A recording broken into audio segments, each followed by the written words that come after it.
Tempe merupakan makanan khas Indonesia yang sudah mendunia. Selain disukai semua kalangan, tempe memiliki kandungan gizi yang bermanfaat untuk kesehatan tubuh. Pernahkah Anda mendengar tempe premium? Wah, apa bedanya ya dengan tempe yang biasa kita konsumsi? Tempe ini disebut premium karena lebih istimewa dan bermutu karena mengandung beta-glukan. Beta-glukan sendiri mengandung antioksidan tinggi, bermanfaat baik bagi kesehatan karena dapat meningkatkan imunitas sistem kekebalan tubuh, terutama di tengah pandemi saat ini. Selain itu, beta-glukan juga bermanfaat untuk menjaga kesehatan jantung, mengendalikan kadar gula darah, serta mengurangi resiko kanker.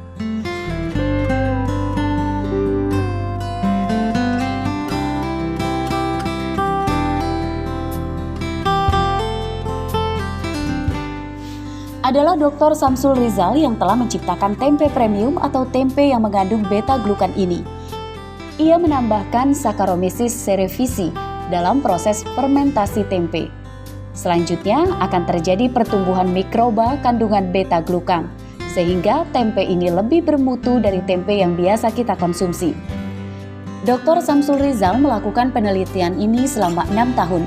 Menurutnya, pengembangan potensi tempe sebagai pangan yang mengandung senyawa beta-glukan perlu dilakukan untuk mendapatkan produk tempe yang memiliki manfaat lebih baik bagi kesehatan, khususnya pada sifat-sifat fungsionalnya dibandingkan dengan tempe pada umumnya.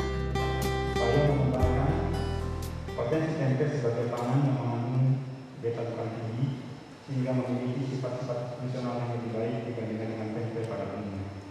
Selama ini tempe diproduksi dengan bahan baku kedelai dengan melibatkan kapang Hydrophobus oligosauros. Penelitian menunjukkan bahwa pada fermentasi tempe juga ditemukan bakteri dan mikroba yang lain bersama kambing. Dan pada kesempatan ini saya secara sengaja menambahkan Saccharomyces cerevisiae dalam fermentasi tempe.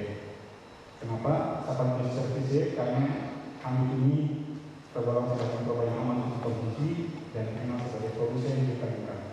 Beta-glukan ini merupakan senyawa polisakarida yang sudah diproduksi secara komersial karena memiliki kemampuan sebagai antioksidan, antimikroba dan menurunkan kolesterol serta meningkatkan daya tahan tubuh.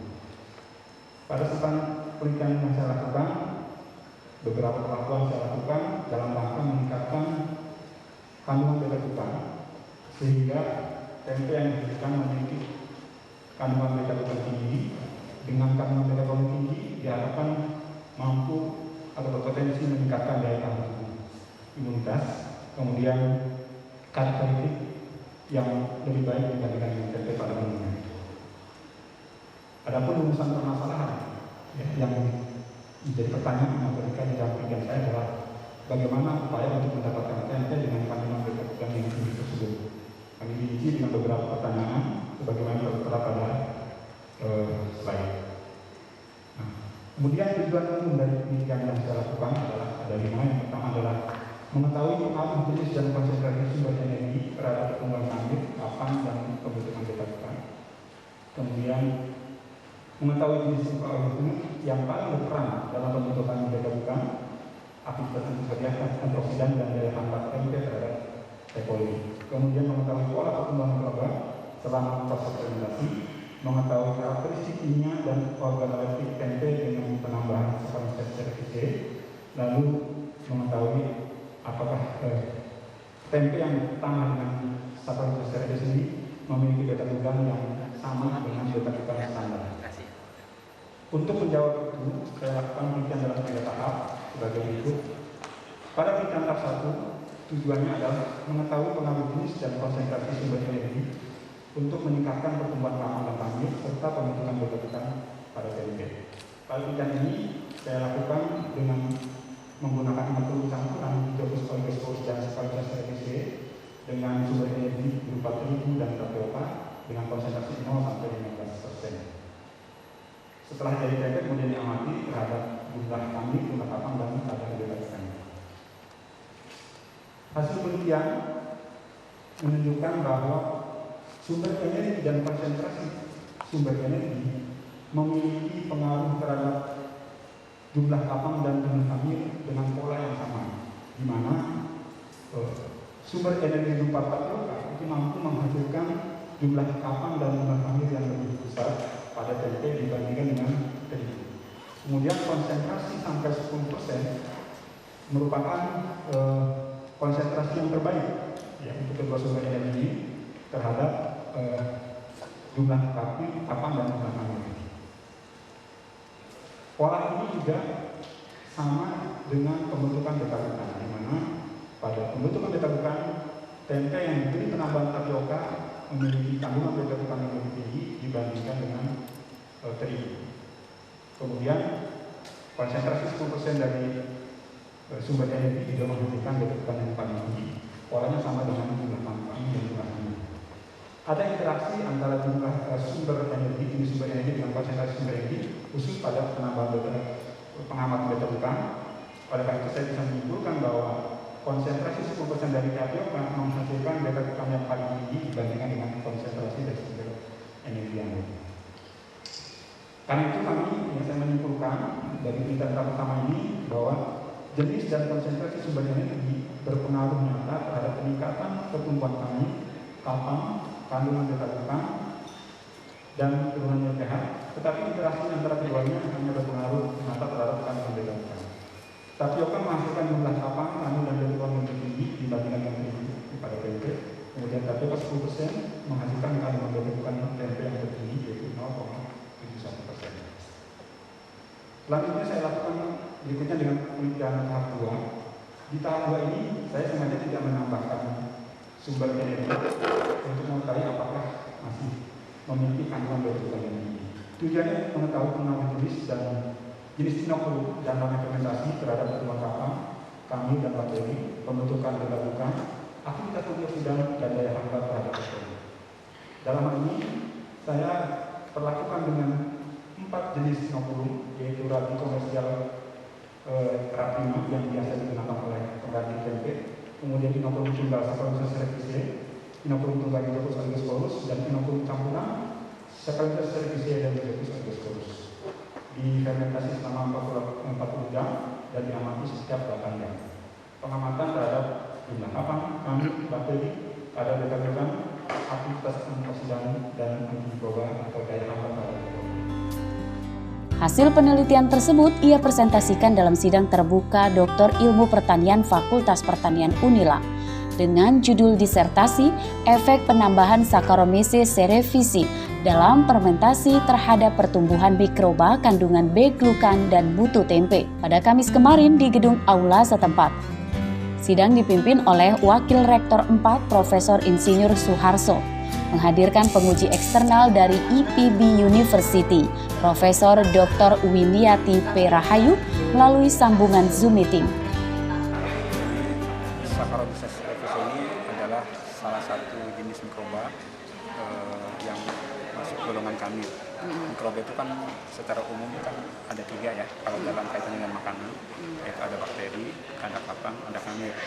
Nah, kamil ini sebetulnya secara umum masyarakat tahu kamil itu untuk buat roti. Kalau orang ini kan yang jual di pasar kan, kalau saya sebut merek kan Vermipan ya, salah satunya itu bisa juga digunakan untuk membuat tempe ternyata. Jadi kelebihan tempe yang sudah diproduksi dengan penambahan kamil berupa Saccharomyces cerevisiae ini adalah tempe ini mengandung beta-glukan. Sementara tempe biasa juga mengandung beta-glukan tapi sangat kecil gitu. Nah, adanya beta-glukan dalam tempe ini diharapkan sesuai dengan kelebihan dari beta-glukan itu sendiri, yaitu bisa meningkatkan daya tahan tubuh, ya, aktivitas antioksidan juga, antimikroba juga. Maka tempe yang ditambah Saccharomyces cerevisiae ini harapannya lebih baik dari sisi aktivitas antioksidan, antimikroba dibandingkan dengan tempe biasa. Dan yang penting itu tadi, dia bisa meningkatkan daya tahan tubuh.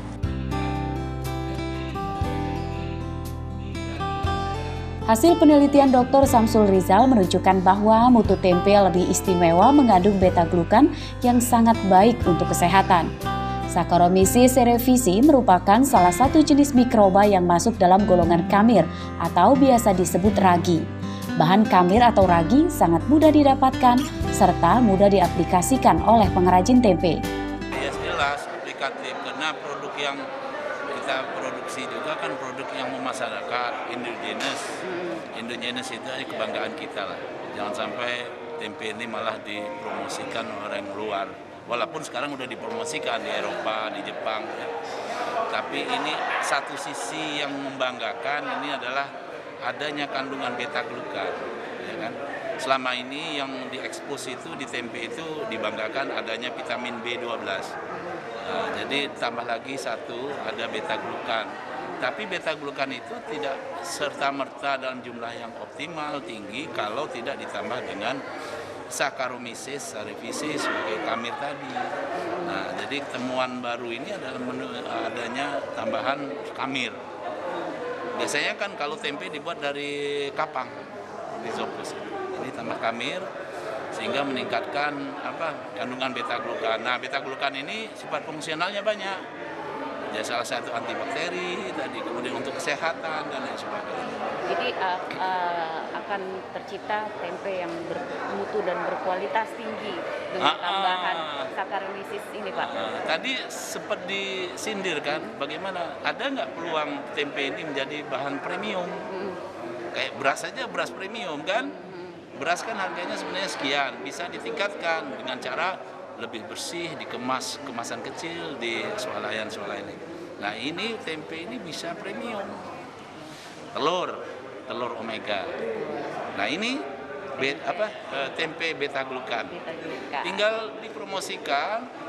Tadi Pak Dekan juga menyatakan suatu home industry atau sejenis bisnis dia bilang tadi, sentra bisnis, sentra produksi itu, atau gimana nanti ke depannya.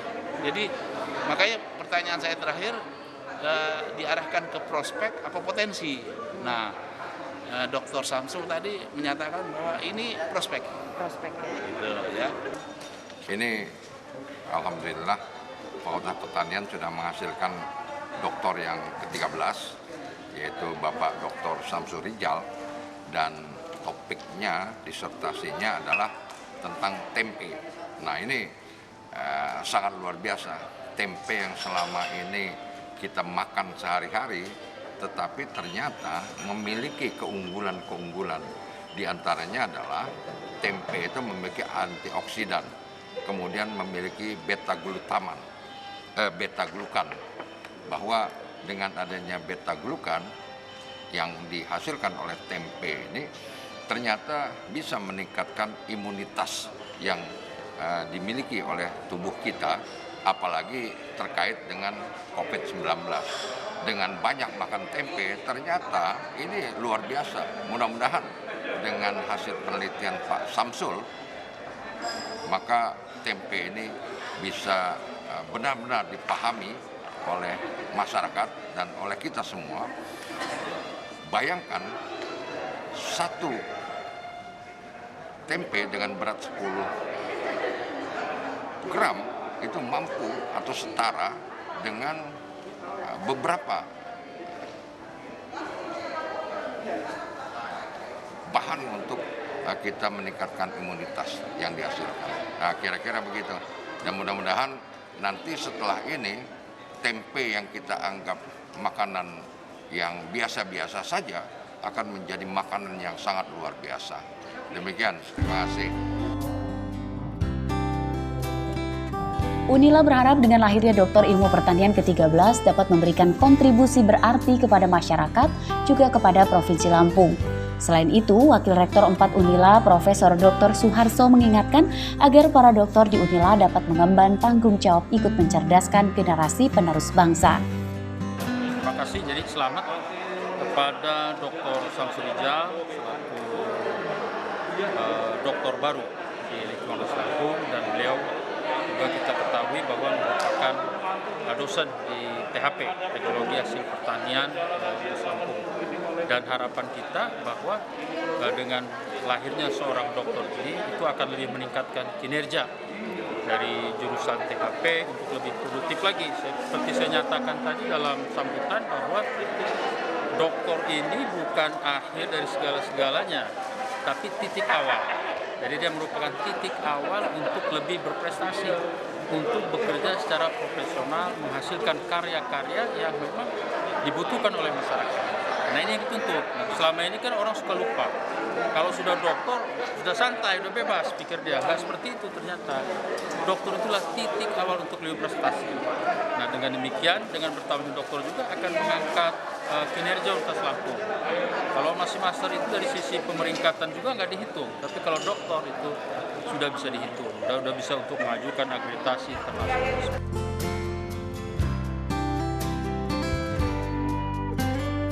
Tim Liputan melaporkan.